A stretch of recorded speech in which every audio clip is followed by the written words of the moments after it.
आधी रात हो चुकी होती है और उसी रात के साए में एक इंसान ढककर चुपके से अम्मा के घर के पास आता है और इधर उधर देखकर सीधा गायों के पास जाता है। अब देखो कैसे मिट्टी में मिलाता हूँ मैं सब कुछ आपका। दिनागढ़ की सुबह चढ़ते ही कावेरी अम्मा अपनी साइकिल पर सवार हो दूध ले निकल जाती है और सबसे पहले बिरजो के घर आकर रुकती है। ए बिरजो, एरी दूध लाई हो तुम्हारा, ले ले बिटिया। तभी सामने से बिरजो हाथ में एक पतीला लिए आती है। आ गई पहलवान अम्मा। ये सुनते ही कावेरी अम्मा हंसने लगती हैं। ला दे पतीला, तेरा दूध डाल दूं। बिरजो उसे वो पतीला दे देती है। उसमें दूध डालने लगती है। अम्मा, वैसे एक बात पूछूं? पूछ पूछ बिटिया। आपकी उम्र लगभग 55 या 60 तो होगी, तो आप अभी भी इतना काम कैसे कर लेती हो? रोज सुबह सुबह साइकिल पर इतने भारी दूध की बाल्टियां ढोकर सबके घर दूध पहुंचाती हो? अरे बस, ये तो खानदानी तंदुरुस्ती है। तुम सच में पिछले जन्म में पहलवान रही हो कि अम्मा?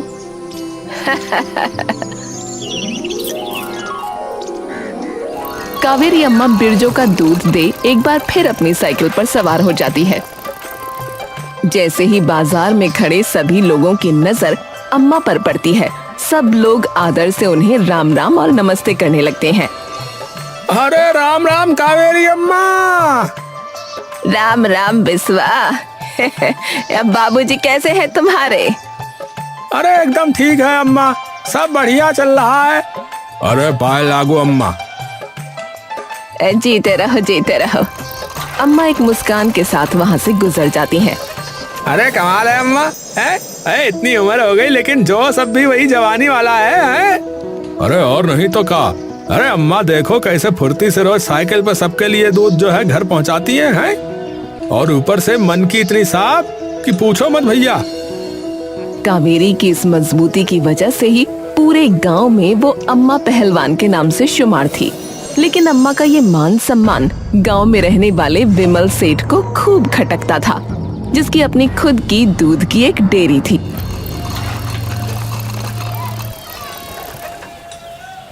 एक तो इस अम्मा ने नाक में दम कर रखा है। हाँ हाँ वो तो है, पर क्यों? अरे क्यों क्या बुद्धू? अरे तुझे पता नहीं है, आधे घर के लोग इस अम्मा से ही दूध लेते हैं। अच्छी भली डेयरी खोली हुई थी मैंने, लेकिन मुझे क्या पता था कि ये अम्मा ऐसे धंधा चौपट करवाएगी। तो क्या करना है मालिक इसका? कुछ तो सोचना पड़ेगा मन्नू, कुछ तो सोचना पड़ेगा। कावेरी अम्मा अपना सारा काम खत्म कर अपनी साइकिल पर थकी हारी घर की ओर लौट रही होती है। तभी रास्ते के कोने पर कुछ गरीब लोग बैठे दिखते हैं। साहब कुछ खाने को दे दो। दया करो साहब, कुछ तो दे दो। कोई इंसान एक पल के लिए भी रुककर उनकी ओर नहीं देखता, लेकिन जैसे ही अम्मा उनके पास से गुजरती है, तब सामने बैठी एक कमजोर औरत हाथ जोड़कर कहती है, 2 दिन से कुछ नहीं खाया, कुछ खाने को दे दो ना। अम्मा तुरंत साइकिल रोक देती है। अरे रे रे, ऐसे कैसे, चलो मेरे साथ। अम्मा सबको अपने साथ घर ले आती है।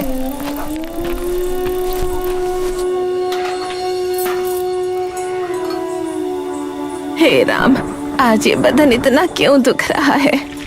अम्मा सभी लोगों के लिए खाना बनाना शुरू कर देती हैं, लेकिन उनके माथे पर पसीना साफ चमक रहा होता है और उनकी सांसें भी भारी होती जा रही होती हैं। पर फिर भी कुछ देर बाद वो सबके सामने खाना रख देती हैं। लो बेटा, पेट भर के खा लो है। सभी तुरंत खाने पर टूट पड़ते हैं और कुछ देर में उनका पेट भर जाता है। भर गया पेट? अम्मा, आप जैसा दयावान तो आज पहली बार देखा, जो किसी गरीब को खाना खिलाने घर ही ले आया। सच में अम्मा, आपका बहुत बहुत धन्यवाद। अरे तो उसमें कौन सी बड़ी बात है, खाने पे तो सबका हक है। हाँ, और बाद के लिए भी बांध दिया है, तो जब भी भूख लगे तब खा लेना। हाँ। वो सब लोग खाना लेकर वापस चले जाते हैं। उनके जाते ही अम्मा बैठकर दूध की वो बाल्टियां धोने लगती हैं। हे राम, आज ऐसा क्या हुआ? इतना ज्यादा बदन क्यों दर्द कर रहा है मेरा? हाय। अम्मा धीरे धीरे उठकर खड़ी हो जाती है और हाथ से माथा छूकर महसूस करती है कि उनका माथा पूरी तरह से गर्म हो चुका होता है। लगता है ज्यादा ही थकावट हो गई है, इसलिए तबीयत खराब हो गई है। चलो थोड़ा आराम कर लेती हूँ।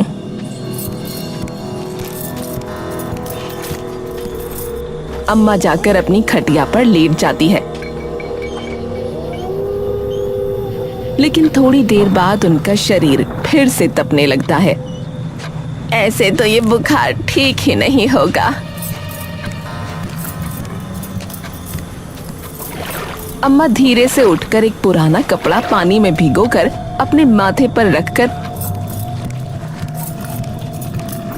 फिर से लेट जाती है।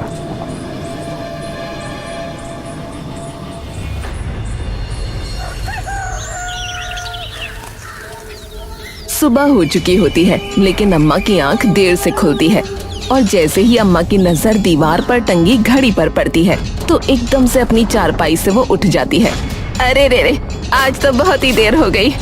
अम्मा जल्दी जल्दी तबेले की तरफ भागती है जहाँ 5-6 गायें बंधी होती हैं।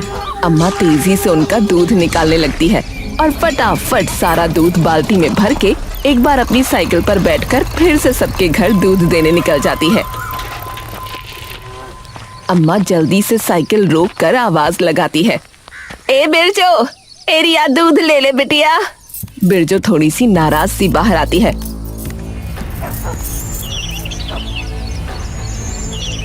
अम्मा, आज इतनी देर? सुबह से घर में हंगामा मचा हुआ है, बाबूजी को बिना चाय पिए ही काम पर जाना पड़ा। अरे बिटिया, कल रात तबीयत थोड़ी खराब हो गई थी। तो किसी को भेज देती ना अम्मा, आप अकेले ही सब काम करोगी क्या? अरे किसे भेजती बिटिया, मैं तो अकेले ही रहती हूँ। क्यों अम्मा, कोई बेटी या बेटा नहीं है आपका? अरे ना बिटिया, शादी के 2 साल बाद ही मेरे पति चल बसे और उनके जाने के बाद खुद ही अपना काम शुरू किया और चलाया, तभी से अकेली ही हूँ। बिरजो चुप हो जाती है और चुपचाप दूध ले लेती है। अम्मा फटाफट अगले घर दूध देने चली जाती है। जैसे ही अम्मा उस घर पर पहुंचती है तभी अम्मा की नजर वहाँ खड़ी इमली पर पड़ती है, जो कि रो रही होती है। ए इमली, रो काहे रही है बिटिया? क्या बताऊं, माँ जी है ना, उन्होंने फालतू में सबके सामने मुझे इतना डांट दिया क्योंकि चाय बनाने में थोड़ी देर हो गई थी, क्योंकि आपको आज थोड़ी देर हो गई ना। माफ करना बिटिया, तबीयत खराब थी मेरी। नहीं नहीं अम्मा, कभी कभार तो होता है, लेकिन माँ जी ने तो सबके सामने मुझे इतनी खरी खोटी सुनाई बिना मेरी बात सुने। अरे ऐसे कैसे? चला, मैं बात करती हूँ इस लाजवती से। अम्मा तुरंत इमली की सास के सामने चली जाती है। ए लाजवती, क्या हो गया? क्या कहा तूने आज अपनी बहू को? अरे आज इतनी देर से चाय ही ना बनाई, पड़ी सो रही होगी सुबह से। ए मेरी वजह से देर हुई है बेचारी को, और तूने इसे इतनी खरी खोटी सुना दी। क्या हुआ अगर देर हो भी गई तो? तूने एक बार भी पूछा उससे कि बेटी क्या हुआ? लाजवती इस बात का कोई जवाब नहीं दे पाती। अरे बहू घर की लक्ष्मी होती है, कल को अगर तेरी बेटी के साथ कोई ऐसा सलूक करे तो बता, तुझे अच्छा लगेगा? इतना करने के बाद भी तू उसे ऐसे बोल रही है। अरे कोई जरूरत नहीं उसे तेरी सेवा करने की, सरकारी नौकरी वाली है, चाहे तो अलग भी रह सकती है, लेकिन संस्कारी है इसीलिए तेरी बातें सुन जाती है। ये सुनते ही लाजवती की आंखें शर्म से भर आती हैं। माफ कर देना बेटी, तेरी तरफ से तो सोचा ही नहीं कभी। ये हुई ना बात। अम्मा मुस्कुराकर वापस बाहर आ जाती है। तभी इमली वहां आती है और अम्मा के गले लग जाती है। अम्मा, मुझे हमेशा लगता था कि मेरी माँ नहीं है तो मैं किससे बताऊंगी ये सब बातें, लेकिन आपने मेरी माँ की कमी पूरी कर दी आज। अरे तो मैं हूँ ना तेरी माँ, मुझे बोल देना जब भी जरूरत हो, हैं? विमल सेठ अपनी डेयरी पर बैठा होता है कि तभी मन्नू वहाँ आता है। सेठ जी, सेठ जी, सेठ जी, आपने सुना? क्या क्या सुना? अरे उस अम्मा पहलवान के बारे में। ये सुनते ही विमल के कान खड़े हो जाते हैं। हैं? क्यों, क्या हुआ? अरे सभी घरों में देर से दूध पहुंचाया है। कई लोग तो बिना चाय पिए ही काम पे निकले हैं। क्यों, आज ऐसा क्या हो गया? अरे पता नहीं, कह रही थी कि उनकी तबीयत खराब हो गई थी तो देर से उठी थी। ये सुनते ही विमल गहरी सोच में पड़ जाता है। सेठ जी, सेठ जी, क्या सोच रहे हो? शायद हमारी दुकान चलाने का तरीका मुझे मिल गया है। हाँ।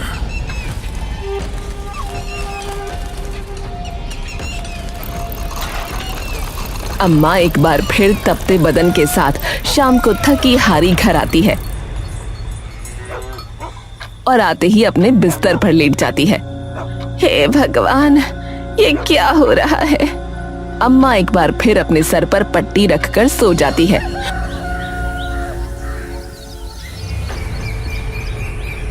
और अगले दिन फिर से उनकी और देर से आंख खुलती है, लेकिन उनका पूरा शरीर अब भी दर्द कर रहा होता है। अम्मा, आज फिर से इतनी देर? अरे पता नहीं, 2 दिन से तबीयत खराब हुए जा रही है, कल तो और ज्यादा, इसीलिए आज और देर से उठी मैं। अम्मा, अब डॉक्टर के पास जाकर दिखाओ ना, अगर कुछ बीमारी हुई तो। अरे कोई बात नहीं, वैसे ही मौसमी बुखार होगा।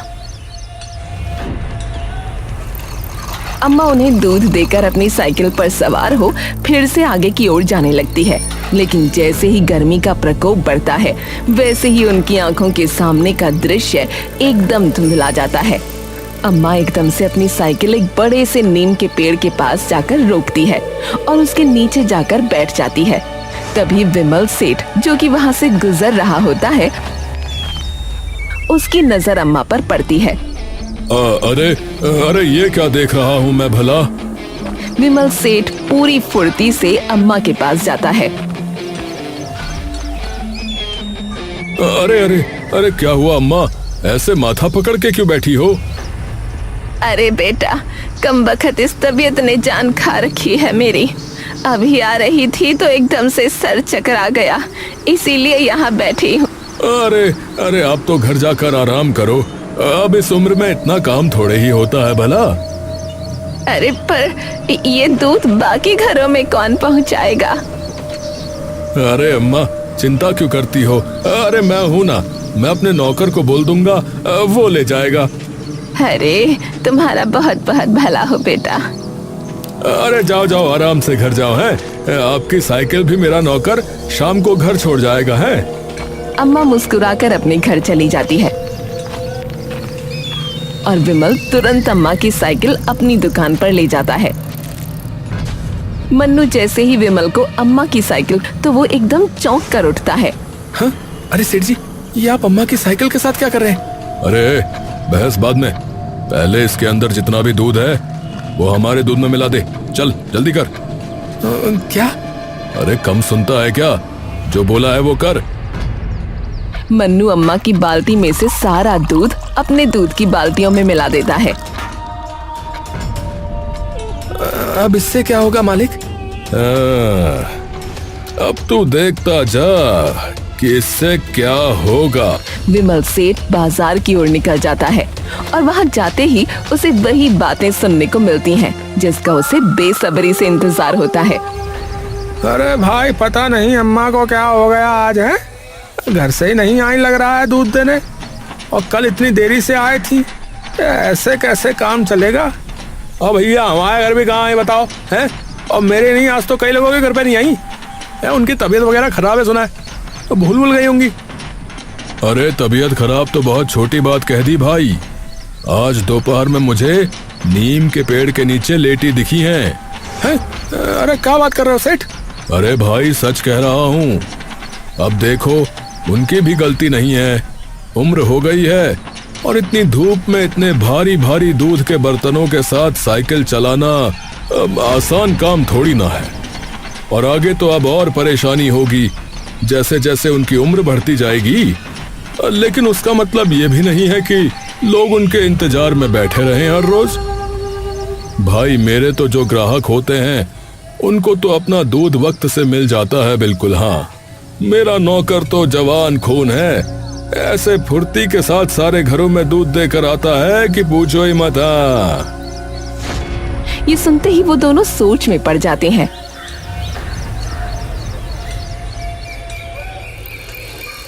कावेरी अम्मा की तबीयत अब दिन पर दिन और खराब होती जाती है, जिसकी वजह से उन्हें रोज दूध पहुंचाने में और देर होने लगती है।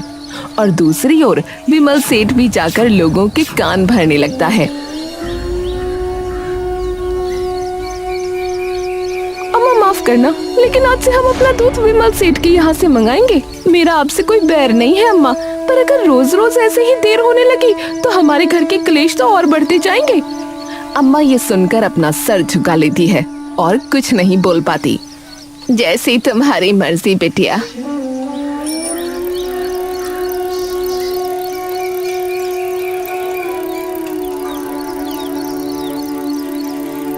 बेटा मैं कल से पूरी कोशिश करूंगी जल्दी आने की।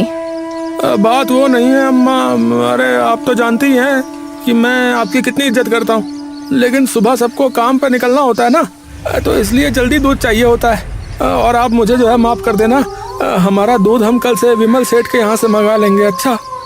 कुछ ही दिनों में कई लोग अम्मा को मना कर देते हैं।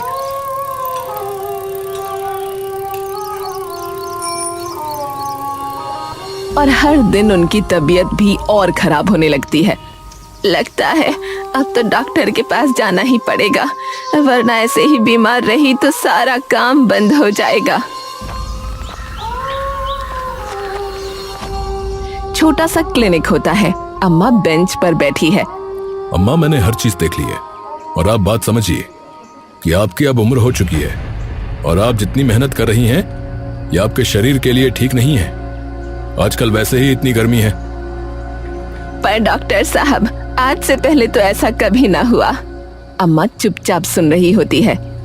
अम्मा उम्र भी तो बढ़ रही है, इसलिए इतनी तेज धूप में साइकिल चलाना, इतना भारी बोझ उठाना, ये सब अब आपको तुरंत छोड़ना पड़ेगा, वरना तो दिक्कत हो जाएगी। लेकिन डॉक्टर साहब अगर काम छोड़ दिया तो गुजारा कैसे होगा? तो अम्मा कोई और काम देख लो। अम्मा चुपचाप वापस घर चली जाती है। कुछ ही दिनों में ये खबर फैल जाती है कि अम्मा का दूध का काम पूरी तरह से ठप पड़ चुका है, क्योंकि अम्मा की तबीयत खराब होने लगी है। हे प्रभु, अब तो धीरे धीरे सारे बचे पैसे भी खत्म होते जा रहे हैं और ये शरीर भी साथ छोड़ रहा है। अब कहाँ जाऊं भला? काश कोई औलाद होती मेरी तो। तभी उनके घर के बाहर कुछ दस्तक आती है। कौन है? अरे अम्मा दरवाजा खोलो, हम हैं। अम्मा उठकर दरवाजा खोलकर देखती है कि सामने वही गरीब आदमी और औरत खड़े हैं जिसे उन्होंने खाना खिलाया था। अरे आप लोग, आज भी भूख लगी है? आइए आइए, मैं बना देती हूँ आपके लिए खाना। अपने लिए नहीं अम्मा, आज आपके लिए आए हैं हम। मतलब?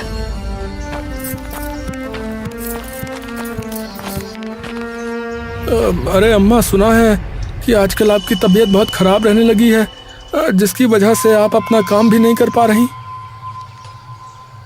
बस क्या बताऊं बेटा, उम्र का तकाजा है, फर्क तो पड़ना ही था। तो आज से चिंता बिल्कुल छोड़ दो। आज से जितने भी घरों में दूध देकर आना है वो हम देकर आएंगे। बदले में आप हमें थोड़ी तनख्वाह दे देना, हमें भी काम मिल जाएगा और आपका भी काम हो जाएगा। ये सुनते ही अम्मा के चेहरे पर एक बड़ी सी मुस्कान आ जाती है। अरे हाँ हाँ, ये तो सही कहा तुमने। झुक झुक जियो मेरे बच्चों। ठीक है तो अम्मा, मैं कल सुबह आ जाऊंगी दूध निकालने और फिर ये दूध बांटाएंगे। उससे पहले मुझे जाना पड़ेगा हर घर ये बताने कि अब उन्हें चिंता करने की जरूरत नहीं है, अब से दूध जल्दी आएगा। अम्मा अपनी साइकिल उठाकर अपने पुराने ग्राहकों के घर पहुंचती है और उन्हें ये बात बता देती है।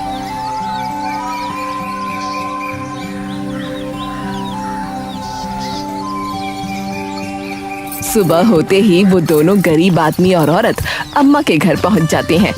अरे वाह, आ गए। सबने हाँ बोल दिया क्या अम्मा? नहीं, कुछ ही लोग माने बस, पर कोई बात नहीं, और जो नहीं माने वो बाद में मान जाएंगे। हाँ, ये भी सही कहा। ठीक है, मैं तब तक दूध निकाल देती हूँ, फिर ये दूध देने चले जाएंगे। हाँ हाँ, ठीक है बिटिया। कुछ दिनों बाद, कुछ ही दिनों में एक बार फिर अम्मा का काम चल पड़ता है, लेकिन इस बात से विमल सेठ और भड़क जाता है। विमल सेठ अपनी डेयरी पर गुस्से में बैठा है कि तभी मुंह लटकाए मन्नू वहां आता है। अरे इतनी देर से क्यों आ रहा है रे? माफ करना सेठ जी, वो मेरी पत्नी की तबीयत ना खराब हो गई थी। अरे तो मैं क्या करूं रे? हैं? अपना काम बंद कर दूं? एक तो पहले ही उस अम्मा की वजह से काम फिर से कम हो गया है। मुझे तो लगा था कि आखिरकार उनका पक्का इलाज बांध दिया मैंने, लेकिन फिर उन्होंने किसी और को काम पे रख लिया। ऊपर से तेरे जैसा काम करने वाला नौकर। तुम सभी मिलकर मेरा काम बंद करवाओगे और कुछ नहीं। हाँ, पर सेठ जी, मेरी बीवी बीमार थी और अब भी पूरी तरह से ठीक नहीं हुई है, फिर भी मैं काम पर आया हूँ। अरे हाँ हाँ, ठीक है ठीक है। ये दूध आया है, इसे इन बाल्टियों में भर फटाफट।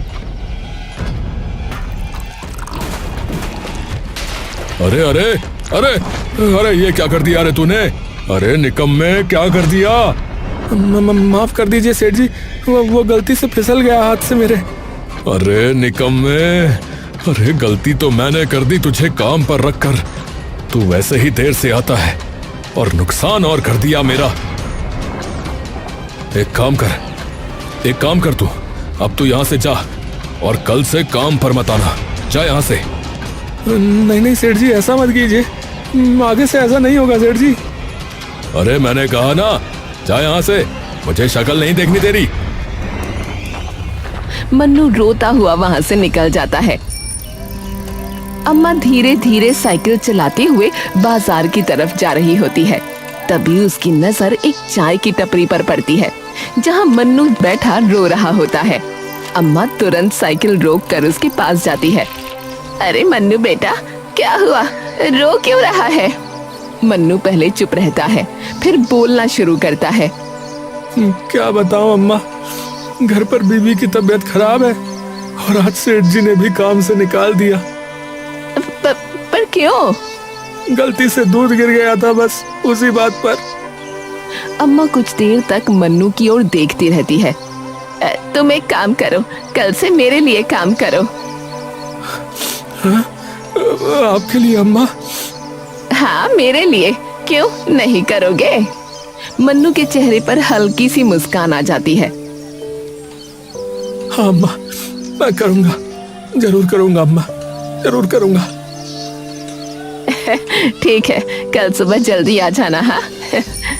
अगले दिन से ही मन्नू भी अम्मा के लिए काम करना शुरू कर देता है और कुछ ही दिनों में लोग धीरे धीरे फिर से अम्मा से दूध लेना शुरू कर देते हैं, जिसकी वजह से विमल सेठ का धंधा एक बार फिर से ठप पड़ जाता है। अरे सुबह से एक भी ग्राहक नहीं आया, जो थे वो भी चले गए। अब तो इस अम्मा का इलाज करना ही पड़ेगा। हाँ, करना ही पड़ेगा। आधी रात हो चुकी है और उसी रात के साए में विमल मुंह ढककर चुपके से अम्मा के घर के पास आता है और इधर उधर देखकर सीधा गायों के पास जाता है। अब देखो कैसे मिट्टी में मिलाता हूं मैं सब कुछ आपका। हाँ?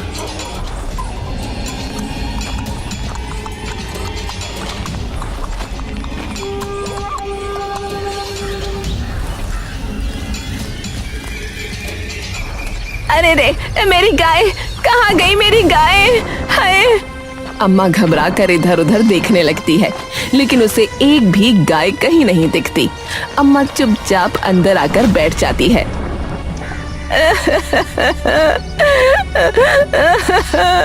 तभी वो गरीब आदमी, औरत और मन्नू अंदर आते हैं। अम्मा क्या हुआ? आप रो क्यों रही हैं? अम्मा रोते रोते उन्हें सारी बात बताती है। तीनों एक दूसरे की तरफ देखते हैं। हाँ अम्मा, हम गांव का चप्पा चप्पा छान मारेंगे, किसी ना किसी को तो कुछ पता होगा।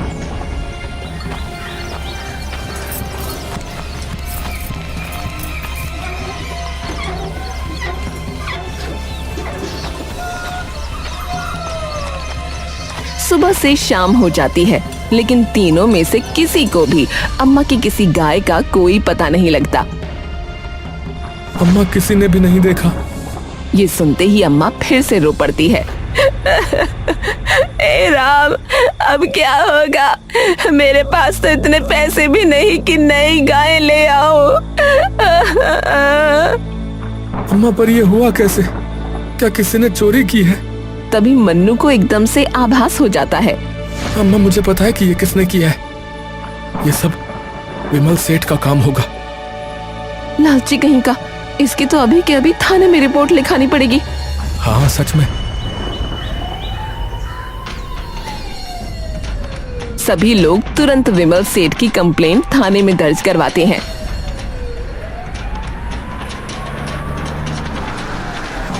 पुलिस विमल सेठ को पकड़कर बाहर लाती है। अरे अरे इंस्पेक्टर साहब, अरे माफ कर दो, गलती हो गई इंस्पेक्टर साहब, गलती हो गई। अब भुगतो सेठ अपने लालच का फल। बताओ अम्मा की गाय कहाँ है? देखो उन्हें तो मैं बहुत दूर एक खुले मैदान में छोड़कर आ गया था। अब तो मुझे भी नहीं पता कि वो कहाँ है।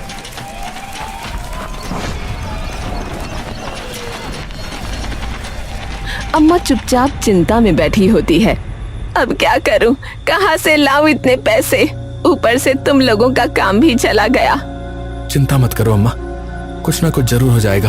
हाँ अम्मा, आप चिंता मत करो, हम लोग आपको छोड़कर कहीं नहीं जाएंगे। तभी इमली वहां आती है और आकर अम्मा के पास बैठ जाती है। अम्मा क्या हुआ? अरे क्या बताऊं बेटिया? बताओ ना अम्मा, जब तक नहीं बताओगी तब तक कैसे समझ आएगा? अम्मा इमली को सब बात बता देती है। इमली कुछ देर चुप रहती है।